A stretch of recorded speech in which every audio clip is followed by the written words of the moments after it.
Tātou kei tau maramati hewa mauri ora kia koutou katoa e tiwi nau mai ki tā tātou hōtaka. Ngā mate o te wāhara mai.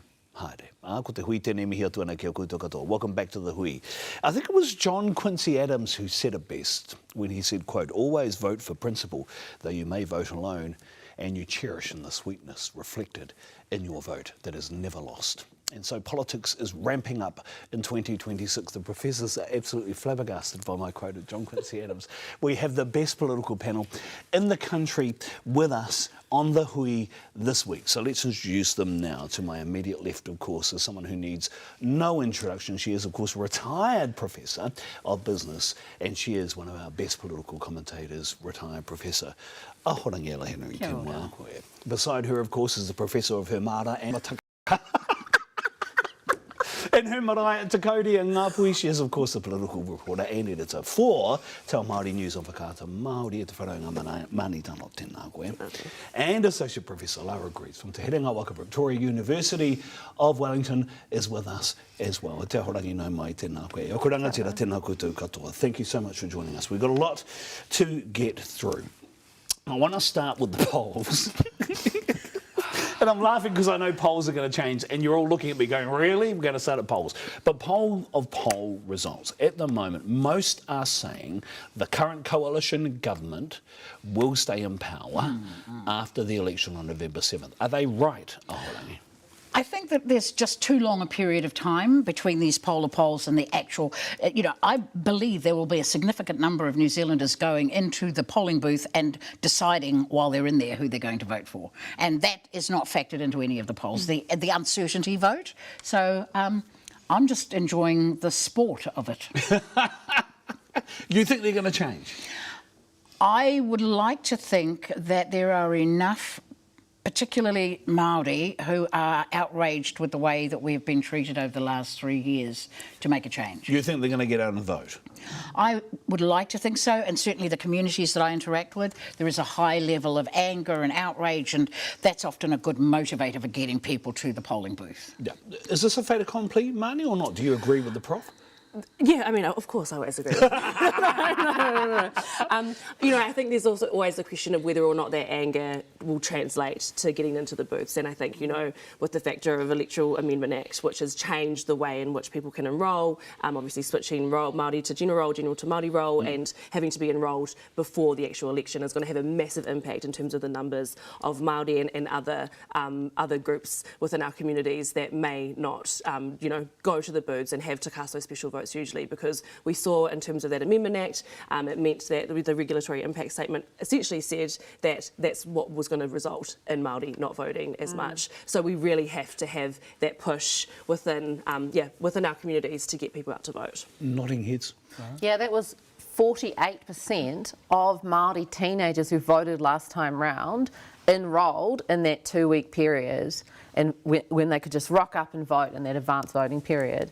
That's almost half. Like, that is just ridiculous, right? Like, that was clear and really clear from that regulatory impact statement.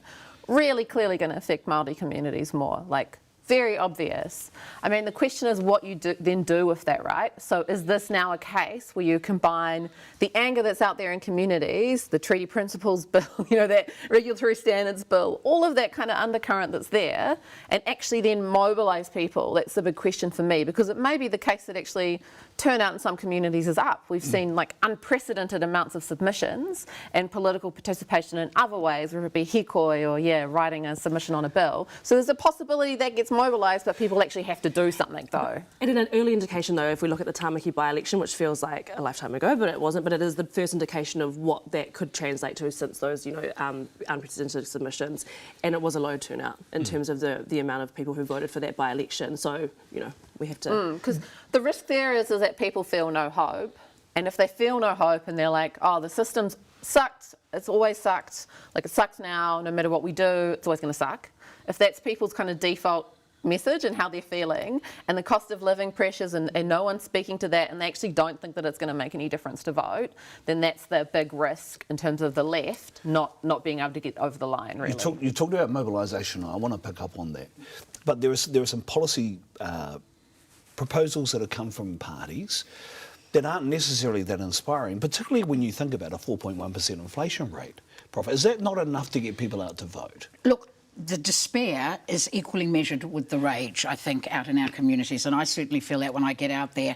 And you see it in the supermarket. You feel it in the supermarket. That's where the politicking is really happening. So galvanising people, for those of us who care passionately that we want to be engaged and be civic, you know, engaged in our civic role, we all have a responsibility. We all have a responsibility to get out there and fill our cars on election day. Yep. There have been some issues that have come to the fore recently. I think of something like mana whakahono, arohe. Is that something that's going to get people out to vote, or is this just a thing? This isn't something that Māori even wanted in the first place, was it? Well, I mean, it's in line with the agenda in terms of the way in which, especially around RMA reforms, we've already seen the weakening of any iwi kind of or treaty obligation within these reforms. You know, we've seen the treaty review the clause review, that people have called the treaty principles bill by stealth. So, I mean, there was an assumption, or there was a prediction that those particular agreements would be grandfathered over into the RMA reforms, and then at Cabinet last minute they were completely scrapped and taken out. You could argue that they weren't perfect already, but at least it was something there that created that security. Now it's being replaced with iwi participation, which the government argues that it's going to be more narrowed and more fit for purpose, but iwi participation does not mean iwi partnership, does it? You talked about mobilisation. What does that look like? What does that mean? I think all that means is that, you know, someone who's watching the Hui might be quite engaged in politics. You know, they're listening to us all talk about it, right? So you're probably engaged if you're watching right now. But you know, if you were to sit down, everyone do an exercise at home, sit down, get out their phone, you know, the little notes app, whatever it is, and just list like maybe 10, maybe 20 people that you could check. You could call them up, you could text them, you could do whatever you do, and just check to see they're enrolled. Do you know someone who's moved house? Are they enrolled? Have they updated their details? And you can just get them, like it's easy to just log into your RealMe if you remember the password, or you could even print out some forms and just go around and get people to fill out the forms and send them off for them. But you can just make a little list of say 10, 20 people that you know and check in with them. And you know, the experts say to then check in again a little bit later to make sure that you follow up, you know, you nag them a bit, make sure they've actually done it. Because they go, oh yeah. But if you actually check in, people are likely to do it. And if they know, you know, you're going to do that, then, and you're going to check in with them, then they'll do it. Then repeat in their advanced voting period as well. She needs to send an invoice to the electoral commission. Enter the Hui just quietly for the moment. Ahorangi, the two main parties, Labour on the poll polls 32%, National on the poll polls just under 30%. That's a massive indictment, isn't it, on the two biggest parties in New Zealand politics. Absolutely. But then again, we are facing all around the democratic world at the moment, the crisis between the left and the right and the centre and the middle. And I think that's part of why people are looking for fresh leadership, fresh ideas. It's why some of the newer parties coming through, I think, are getting some traction. The reality, though, is I keep saying this, you know, just vote. Just get out there and make sure that you count in the way that we are governed moving forward, because this last 3 years has been awful for too many Māori. Is it an indictment on the parties, or is it an indictment on the leaders? I think there's probably a modicum of both. You know, let's be very clear, we have the Chris's. What does that look like? We have the Chris's. And I think sometimes people just want to be fired up and to feel passionate about politics, because I remember going through this in the 90s with Mana Motuhake, and it was, you know, little community household whānau gatherings and church meetings, and everybody was, after the 80s when we were battered by so much politics and so much change, people stopped voting to get us back into it, and I genuinely believe that all of us can have a say. She talks about Mana Motuhake, but some of these minor party leaders, I mean, Chloe, Marama, David Seymour, Winston Peters, Rawiri Waititi, they get attention. And media follow them. Well, I think, you know, and that is also an interesting point that most of all of our minor parties now have Māori leaders, except for the Green Party. They've got not one Pākehā. But I think, you know, if I have to interpret Auntie Ella's comments around the Chris's, maybe what you're trying to say, or what that expresses, is that people may not feel inspired by them as much because they're not firing people up. So I think that's the undecided vote, like we've said, is the most crucial. We've got much more. We're going to go back and talk about the Māori electoral option and also why there's so many former MPs and ministers joining one political party right now. Stay with us. We have more on the Hui after this.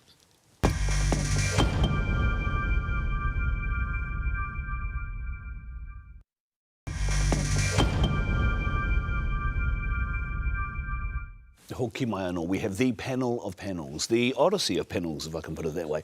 Professor Ella Henry, Associate Professor Lara Greaves, and Professor Ngāpuhi Māni Donop are with us on our panel today.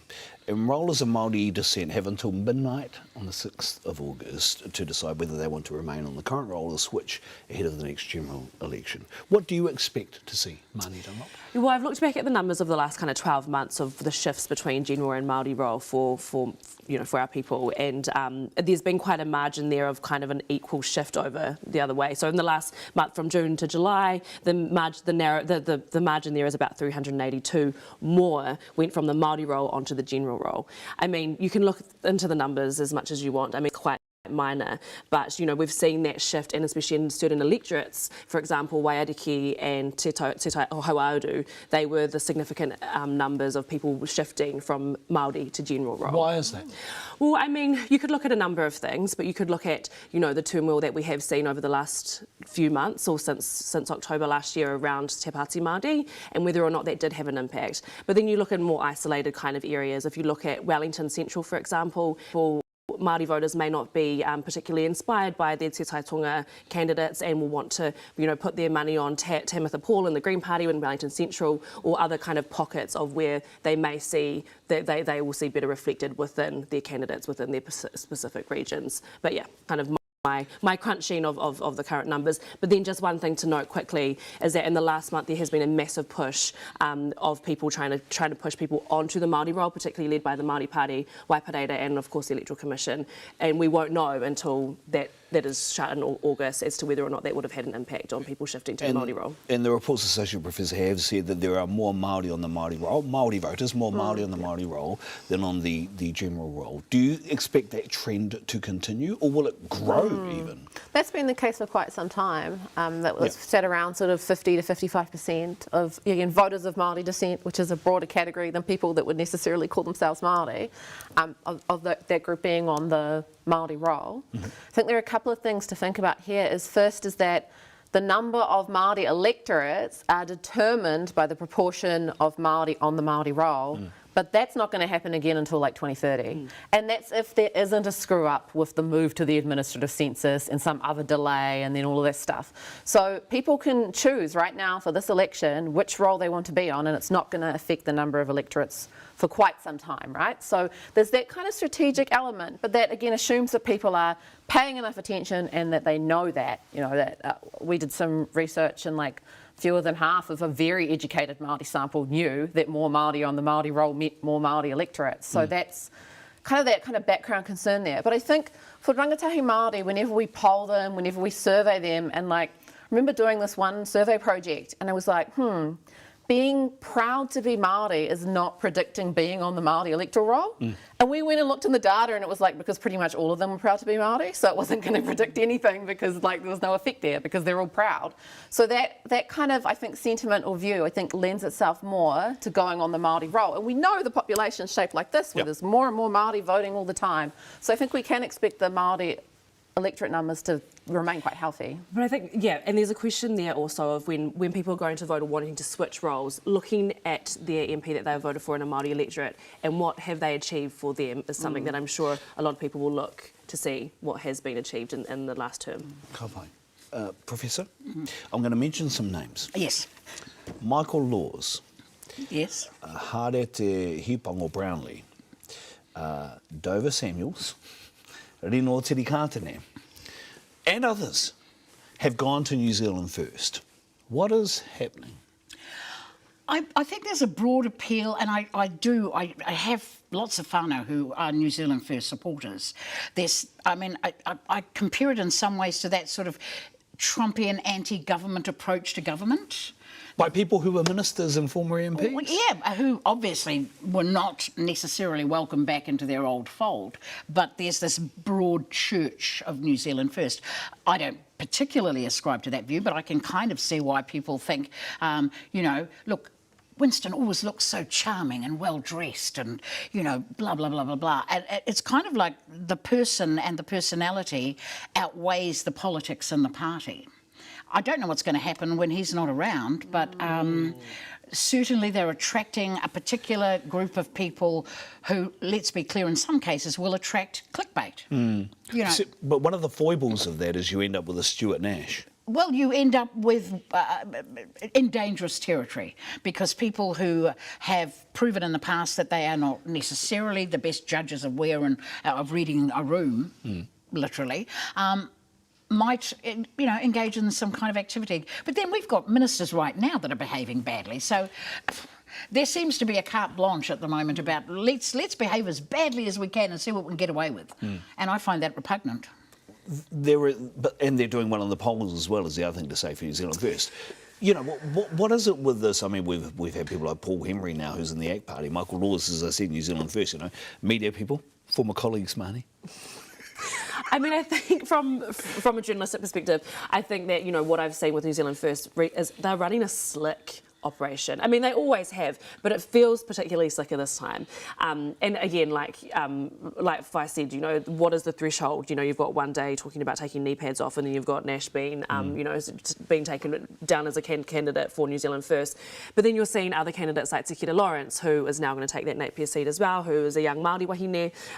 So it's interesting, but I also feel like last week when, you know, Paul Henry being back in the fold, we were on the tiles last week and someone said, what did you make of Paul Henry's comments, which I won't repeat, that were said on a radio show? And I was like, and then we were talking about Stuart Nash's comments, we were talking about Shane Jones's comments. I go, have we gone back in time? It's like, that's not like. So, yeah, it's going to make for an interesting campaign. When we were talking about all that, we weren't talking about one of the dopiest ideas ever, which is spending $1 billion on looking to see if there was anywhere else we could drill, like do any resource extraction, like paying, sort of subsidising and paying these energy industry, these big companies to like extract more from our environment, like. And this is the huge thing, right, like around taking the politics, covering the politics of politics and the actual policy within politics, which always gets blurred during this time. No one had any time, right? Yeah, like, we were busy talking about knee pads. It's like, but maybe we could be discussing this policy and where it is wrong scientifically, where it's like, okay, we're behind Australia. What happens if you don't find anything? What happens if you find another Pike River and it blows up? There's all of those sorts of things there, you know? Like, it was like, but we couldn't get into that, could we? We've got so much more to get into as well. We've got policy, and then despite saying that we're never going to pick winners in the Māori electorates, we're going to do that in part 3 of this panel discussion. Stay with us. More from the Hui after this.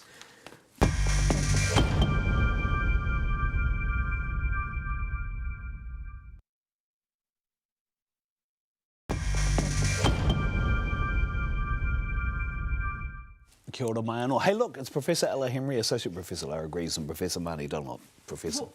I wish. Joining us on the political panel for the Hui. We've got lots to get into. We're going to rip into it right now. We're going to start with the Opportunity Party. Associate Professor Lara Greaves. Are they going to make 5%? Are they going to be in Parliament after November the 7th? Well, that is actually one of the big questions now of this election, right? So like I was coming into this election going, what's going to happen with the Māori electorates? What's going to happen with the overhang?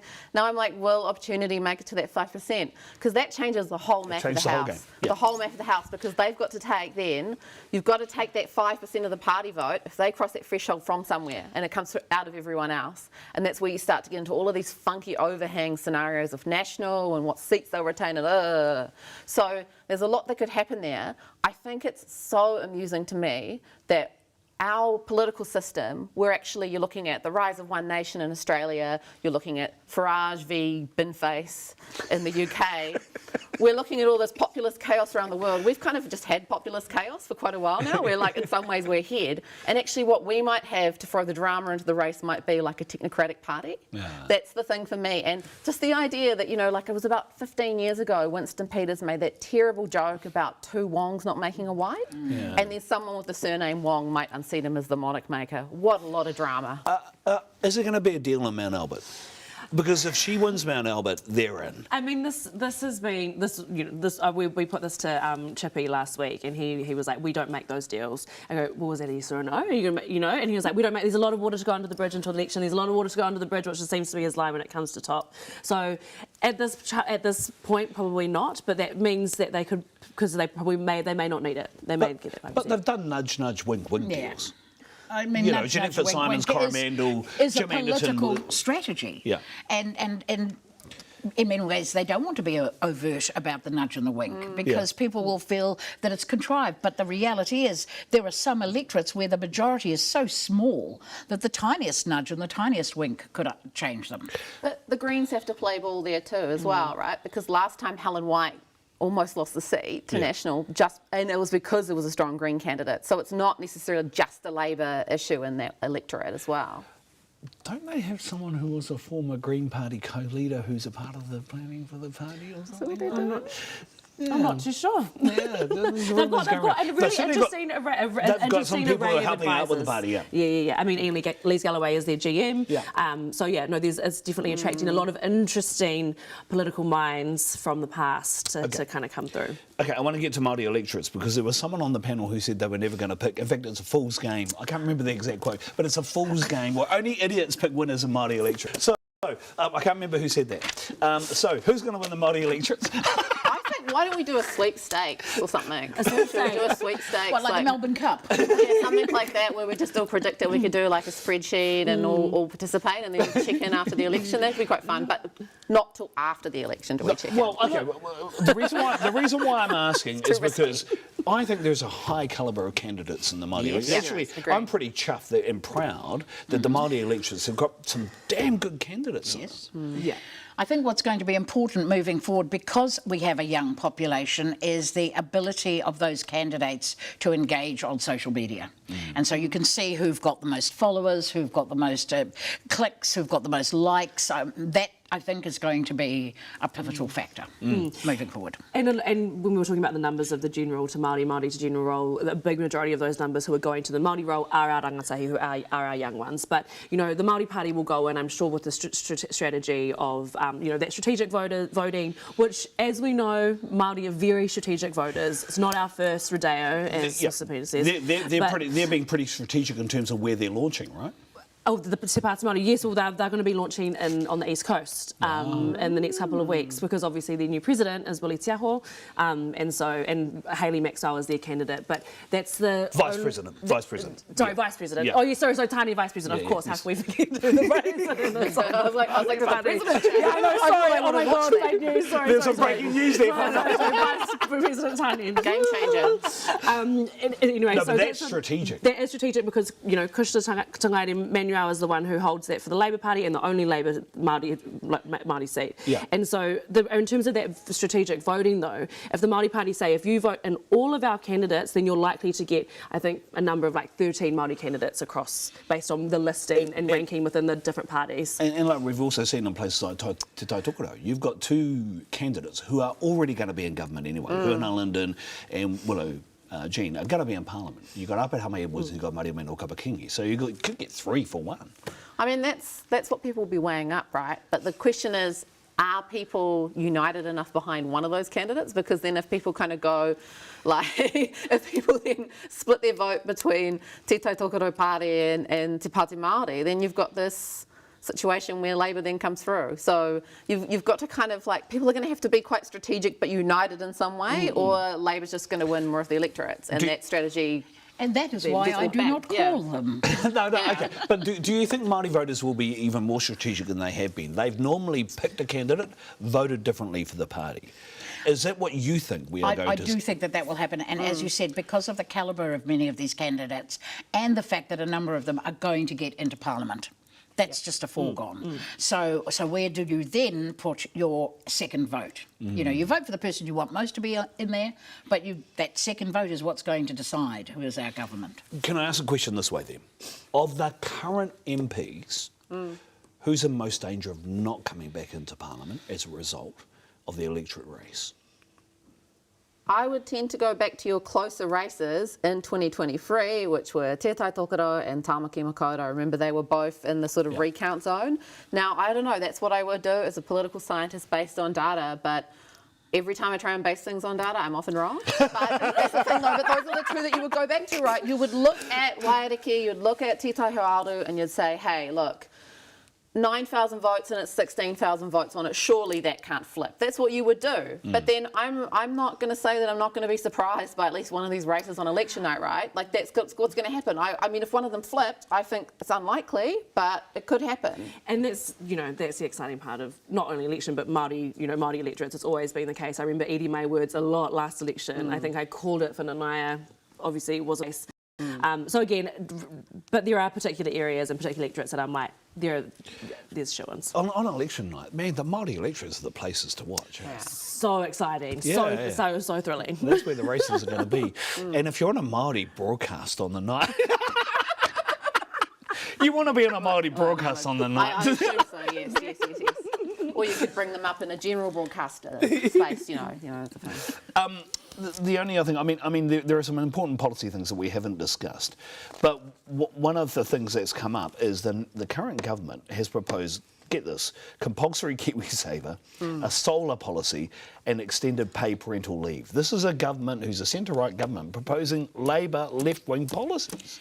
And very late in the piece as they've watched their popularity plummet. Yeah. I mean, they've spent an inordinate amount of the last couple of years alienating, mums and school lunches and parity pay agreements, and suddenly they've come out with a whole bunch of very popular policies as a last-minute strategy. I don't think that the majority of people are going to say, wow, that's coming from the heart. But some of those economic numbers are starting to turn around for them. So like with the polls, I don't do the polar polls, but I do the trend line on Wikipedia. Actually, like Newsroom have got one too, where it's a trend line.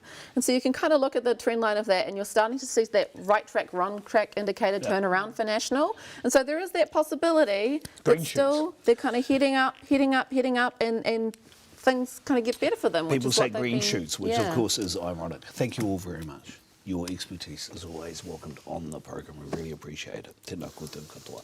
And that, e tiwi, is us. Ngā mihi nui kia koutou katoa. Join us next week for more from Te Ao Māori with the Hui. Until then, e ngai wiki kia mau ki te tūranga o taputapa a te haumi e.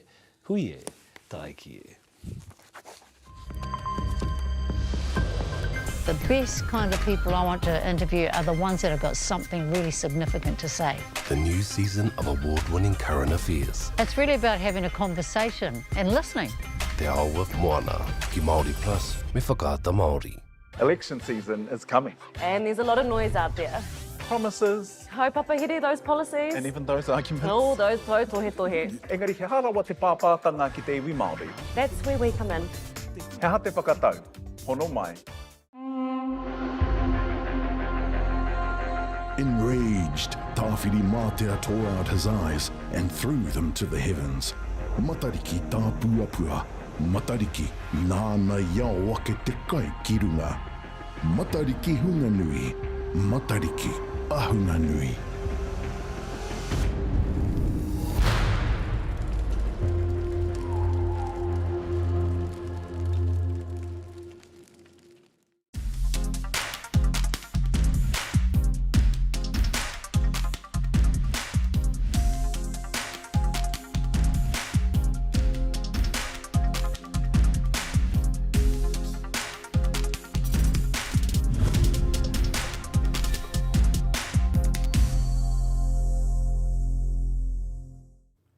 E ngā kāwai nui, e ngā kāwai roa o nunui mā, o roro mā, nau mai hoki mai tomo ki anō te whare o Te Ao me Moana.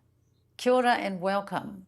It's a well-known fact that we as a country are desperately short of medical doctors in towns and in the country. Provincial Aotearoa is especially hard hit, struggling both to find and retain GPs. Provincial Māori communities know all about that. So when two Māori doctors set up shop in Wairoa, you can imagine it's making a world of difference. Hikurangi Kamiora Jackson with this story.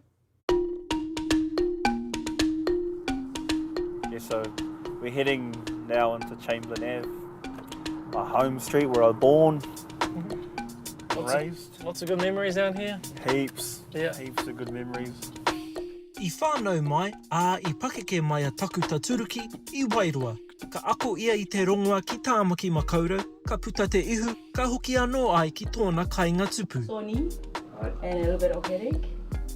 Anything else you need to talk about? He kōtuku rerenga tahi tēnā, inara, he raru nui I te motu whānui. He toko iti rawa nō ngā takuta. Lots of us Māoris are pretty proud and we don't like to show off a bit. How long did it take you to be comfortable being called doctor? Or was it all good from the start? Nah, it's never been good from the start and it's still not good now. Doesn't feel comfortable, doesn't feel natural. I just tell whānau, turuki, toots. Most people, they show up and they call me turuki. So not often do I get called doctor. He tākuta anō hoki te hoa rangatira a turuki. Ko rāwatahi, ko mānia e arahi ana I te whare haura o Wairua. Ā, kua whakapūmau rawa, hei pākahi, nā te Māori, mō te Māori. Timata ai te rā ki te karakia me te waiata, me mātua ako koe I te reo Māori.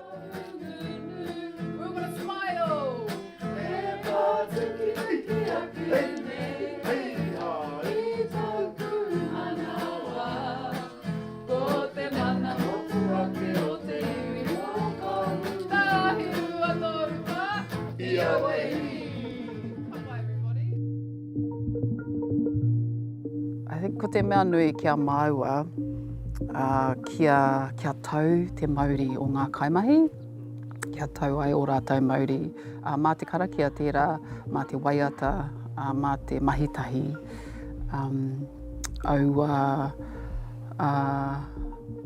aua mea e tutuki.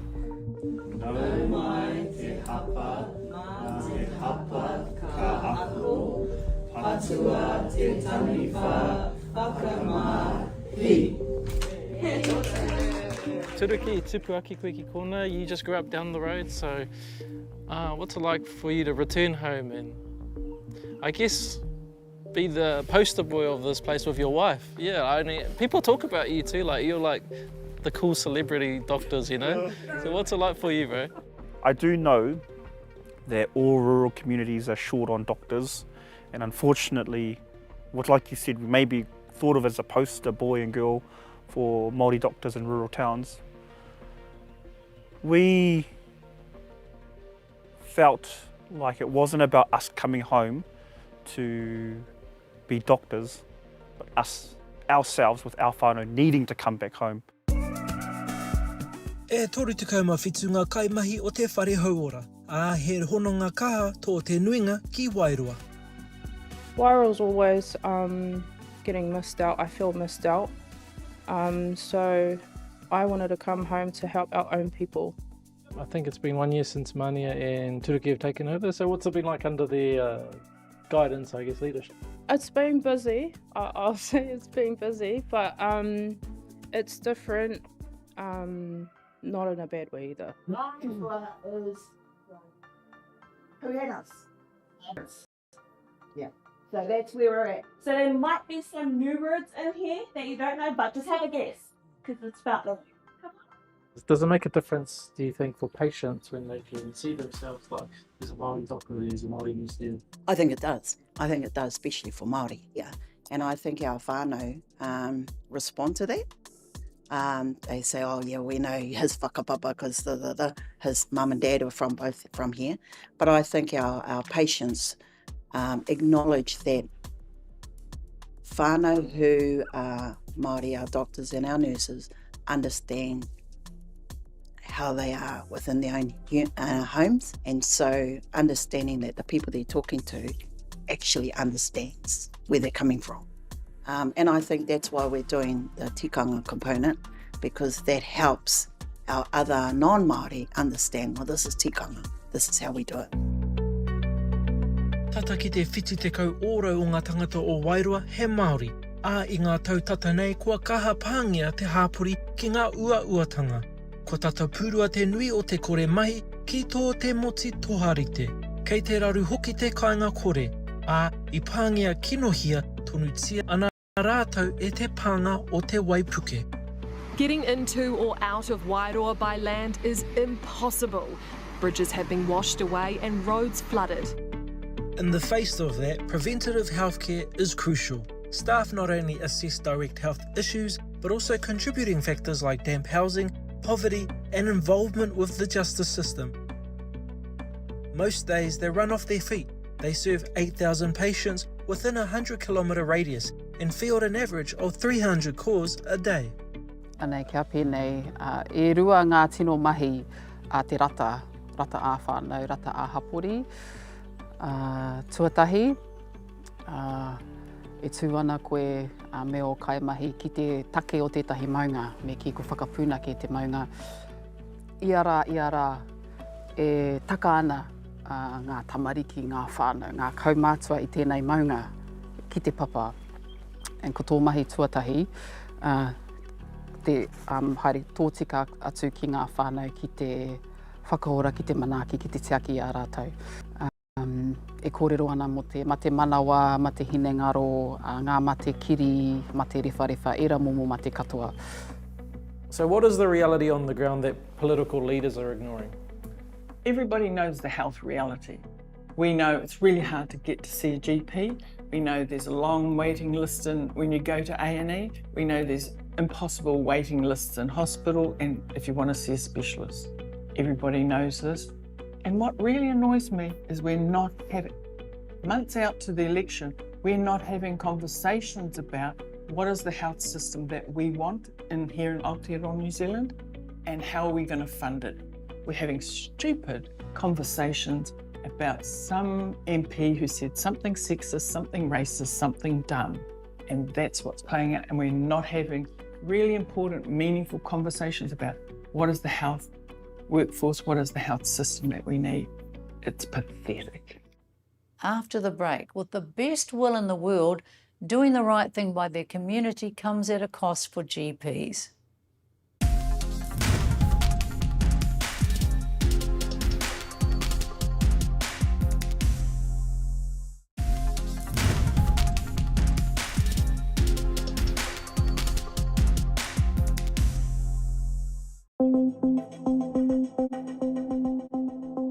Turkey and Mania are stretched for time and resource. It's a story nationwide. Just down the road, Gisborne Hospital reportedly has half the doctors it needs. Nationally, we're short of an estimated 2,000 specialists.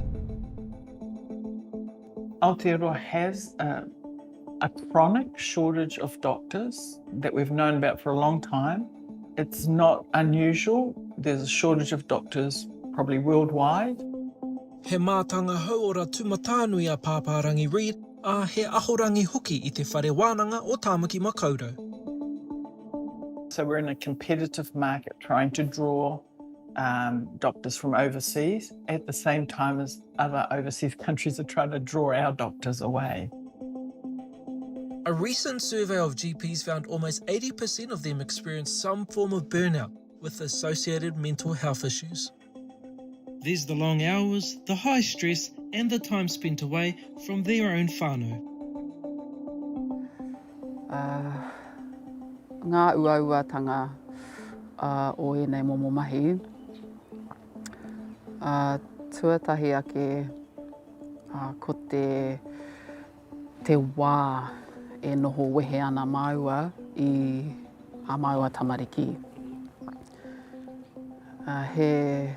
He mōreareatanga, he uauatanga nui tērā mātāmua ko ngā whānau, ko te haumanu, ko ngā tamariki o te hapori.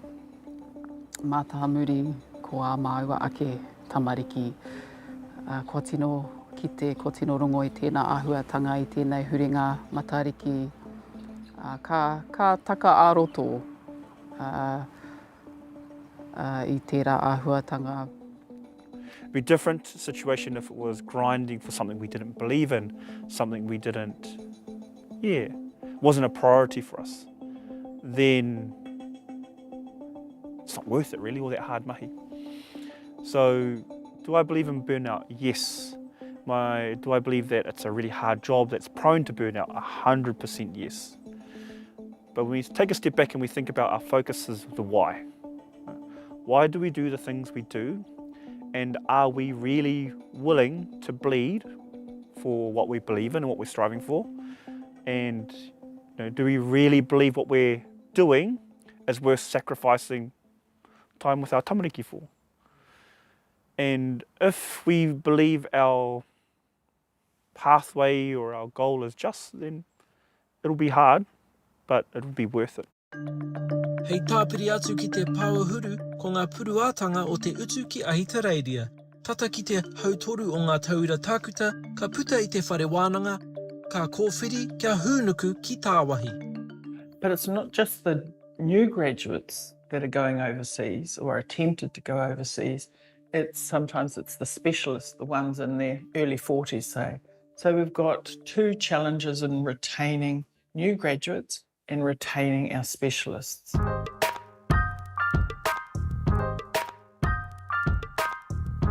Making the transition from high school to university is pretty hard, but luckily we have MEPES. He tauira o mua aturuki rawa ko mania no te hōtaka a MEPES. He kaupapa I waihangatia ai hei tautoko I te tokomaha o ngā tauira Māori me te moana nui a kiwa kia whai tohu rongoa. There are a few pathways into medical school in New Zealand. MEPES is one. There's also a rural admission scheme, and both Turuki and I were born rurally and raised rurally, but I highly doubt that we would have gotten into med school via the rural pathway. What we know from the workforce at the moment and from 10 years after graduation, Māori and Pacific doctors are more likely to stay in New Zealand on average, are more likely to be working in rural areas, are more likely to be working in underserved communities, and are more likely to be working in general practice. So we've actually got a lot more work to do to grow the Māori and Pacific workforce. Heoi, kua noho hoki te hōtaka a MEPES, hei kaupapa e arohia nui te ana e ngā tautohe tohe tōranga pū. I'm against is when people are given preference only because of their race. What we believe is it should be on the basis of merit, it should be on the basis of suitability. And it should not take into consideration the race or the ancestry of that person or the characteristics that the person can't change. Yeah, those types of narratives that get pushed around admission schemes. It comes back to a fundamental issue around equity, right? And MEPES is an amazing program that is one of the key tools that have been used to try and address the inequity that happens in healthcare. Right? There's also these misconceptions that MEPES students are second-tier students. Obviously, it's a whole lot of rubbish and garbage. The evidence shows that there's no difference in terms of graduation rates, mark rates between MEPES and non-MEPES. So it's not a difference that you're getting a subpar doctor. It's probably the opposite, actually. And it is actually proven to be the opposite. You're actually getting a better doctor who's has a different set of skills to help with dealing with Māori patients, right? And when I hear this in the media and those narratives push, it is hoha. But that's a challenge for us in these spaces, really, to speak up against it. I tēnei marama ka kotahi tau I te hokonga o te whare hauora o Wairoa e mānea rawa ko Turuki. Ai rā, e tika tau I rongo ai, nō rawa tonu tēnei whare hauora. Ko tā rawa karereki ētahi atu takuta Māori pēnei I a rawa me whakaaro ki te whakahoki I o koutou pukenga ki tō koutou kāinga. He nui ngā hua motu hake ka puta I taua huarahi.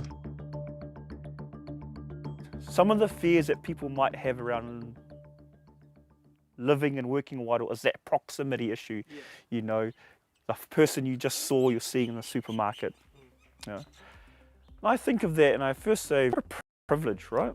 What a mean privilege to, one, look after our whānau, but two, it's a two-way relationship. They feel comfortable interacting with us out in the community as well. It's a super privilege. It's really rewarding that, working as rural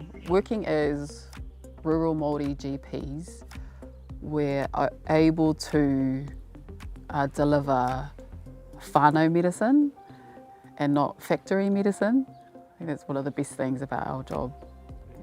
Yeah, koutou ngā tauira rata o Ngāti Kahungunu. Kaue wehi I o maunga, kaue mataku I o awa, e tatari nei ki a koutou. No question, we could do with more like Turuki and Mānia out there. Amazing commitment. Up next, a young wahine sports star turning defeat into triumph.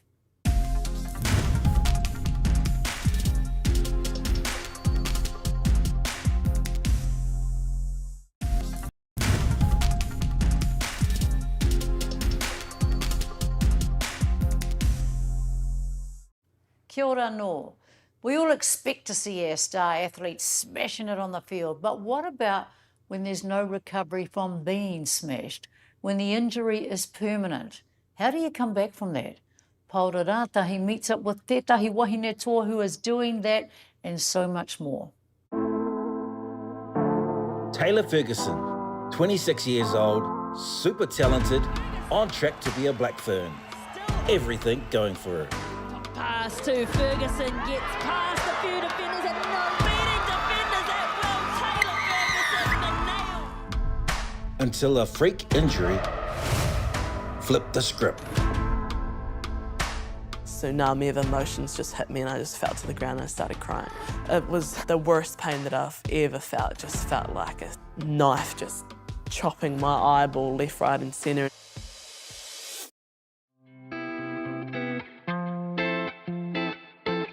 Taylor, how's it going? Good, thank you. Talk to us about your love of rugby and I guess where did it all start for you? Rugby started really young for me. I was born and raised into a rugby-bred family. I obviously had Dad playing for the Magpies. Her love for rugby started when she was pretty young. She's been playing since she was 5 years old. Didn't look out of place with the lads.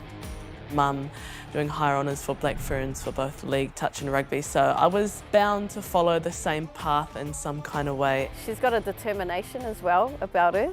She puts in the work. Yeah, super proud of her. Debuted for Tui when I was 17 with my mum. Taylor relocating from Wellington, mum Julie, a retired Blues Sevens player. The coach saw the spark that mum still has and we managed to rope her along to Tui training as well. Taylor's remarkable skill and abilities at a young age saw her playing Whārapama Cup while still at high school, playing with and against growing women, many who were at the elite level of Black Ferns. And then I headed down to uni, played some footy then and made the Otago team for 3 years, and that's when I probably made my biggest rugby growth. I had some great skill coaches and a whole new environment that I'd never been in and really challenged myself there. Her talent was soon recognised, being selected to play in the inaugural Super Rugby Aupiki competition in 2022 for the Hurricanes Paua. When I got the call up for the Hurricanes, that was the moment where I really started to believe in myself. I'm like, okay, maybe I'm kind of good at this sport. With the Black Ferns firmly in her sights, Taylor's world would change forever in an instant. Lining up a tackle, I've done it 1,000 times, went to make the tackle, wrapped legs, fell to the ground, and the other player just kept pumping her legs. A freak accident, the boot had flicked up and clipped my eyeball, and straight away, I knew it was bad. Stood up, I was holding mum, I walked around the corner towards her car, and then just out of nowhere, a tsunami of emotions just hit me and I just fell to the ground and I started crying. I just kind of knew the severity of it at that point. I was just trying to reassure her, try and keep her calm and, find out what the actual situation was. Just felt like a knife just chopping my eyeball left, right and centre and going to the back of my head. That night I had surgery, was meant to be 2 hours, woke up 4 hours later, saw them at 9 a.m, she pulls me into the room and she just looks at me and, you can just, there's a presence that health professionals have before they deliver bad news, and yeah, she just looked at me and said, I was just trying to suture together what I could, grab pieces of your eyeball, what was left, and just basically try and preserve the integrity of your eye. But as for your vision, you know, there's no chance of it returning. And just in that moment, I was like, holy. And man, I was just like, everything went quiet. I was just like, what? Come again? Like, she won't see out of that eye again. So yeah, that hit me, man. I was like, man, just knowing your daughter's life's gonna change like that. I'm thinking, oh my gosh, you know, she set so many goals. She knows what she wants to achieve. This all aligns, you know. She needs both of her eyes to achieve these things. And it's just taken away just like that. And at that moment, I told, you know, my friend, I told my mum, we are starting a new life today. I was like, man, I really have to take each day, day by day. I cannot be thinking too far into the future. Taylor's road to recovery would lead to her sharing her journey online and showcasing her positive nature and attitude. So I've never been much of a social media girl. I barely post pre-injury, but following the accident, 10 days after, because I was getting messages from all my friends and whānau, and I just wanted to make a video to share with them how it had been going and the things that I'd noticed since going blind. And I posted that video on TikTok. If I knew that this is what my eye looked like, I probably would have fainted over and over again at the hospital. So yeah, that is what. Ugh. Today, 2.5 weeks later, but this is me trying to open. The next day, woke up and there was heaps of views on it, heaps of likes, and heaps of people really intrigued to hear the story. And I was like, oh my gosh, people kind of care about this one-eye life. And so I really tried to keep people updated in that first part, and it grew a big following. And I had heaps of one-eyed people in my DMs, like showing me pictures of their one eyes and telling me that they didn't feel alone from watching my videos. I definitely want to start wearing eye patches. Probably a bit more of a bedazzled one. This one's just a plain one from Temu. It's really comfortable. As soon as I put a patch on, it's like, well, I can see so much more clearer. 4K Ultra, take this off, it's like high definition, but 4K Ultra. You must have heard every one-eyed joke. Oh, yeah, the one-eyed jokes don't end, and I don't want it to. Like, I always encourage it. Even, you know, the day after the injury, people were throwing jokes out, and I was like, I love this. You know, I want to bring laughter, I want to bring light, I want to bring humour to this. There is one joke that has stuck with me online, because my name is spelled Tilah, and the comment said, do people call you Tila now since you don't have an eye? I'm like, honestly, like, such a huge part of probably why I've been really positive is because, you know, there's so many other people in the same boat, and sharing my light has inspired some others, which inspires me to keep, you know, going and being positive. Taylor, you didn't tell us that you were going to be playing again. Are you unretired? Yes, I momentarily took the boots off the hanger and put them on again. I'd be lying if I said I have not been itchy on the sidelines. So I told my girls at training on Thursday, I said, if we're up and I assess the vibe and feel comfortable to jump on, then I'm going to jump on for the last 15 minutes. And she did. All the skills came flooding back. Went on, and then for that 15 minutes, it was like a blur. It just went so fast. I still got it, I still got the feed, I didn't drop the ball. So yeah, overall, it was so much fun, and I even got to dot over the white line with a try. A really cool way to scratch the itch. Will it be the last time? Maybe. For Taylor, her positive nature will continue to shine through, with her eye firmly focused on the future. You know, life is always going to throw you curveballs. Like, I thought I had a plan, you know, I was chasing a specific goal, but, you know, as things happen to you in life, you have to pivot constantly. So really taking things day by day and practicing gratitude, what you still have. Now I focus on that I've got another eye, I've won. good functional eye. I've got 2 working arms. I've got 2 working legs. If I can say that, then we're in a way better position than a lot of people in the world. Go Taylor, you are such an inspiration. That's us for this week. Pō Marie.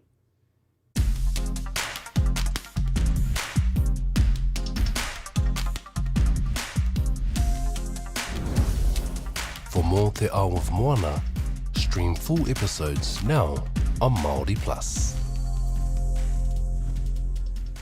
Election season is coming. And there's a lot of noise out there. Promises. Haupapa here, those policies. And even those arguments. All those tohe. Engari, he harawa te pāpātanga ki te iwi Māori. But what does it mean for Māori? That's where we come in. He ha te whakatau, pono mai. To bring you insight from those closest to the kaupapa. And help make sense of the 2026 election. He te ringa hau I arue wiki. He ha te whakatau. I Te Ao Māori News, e Māori Plus.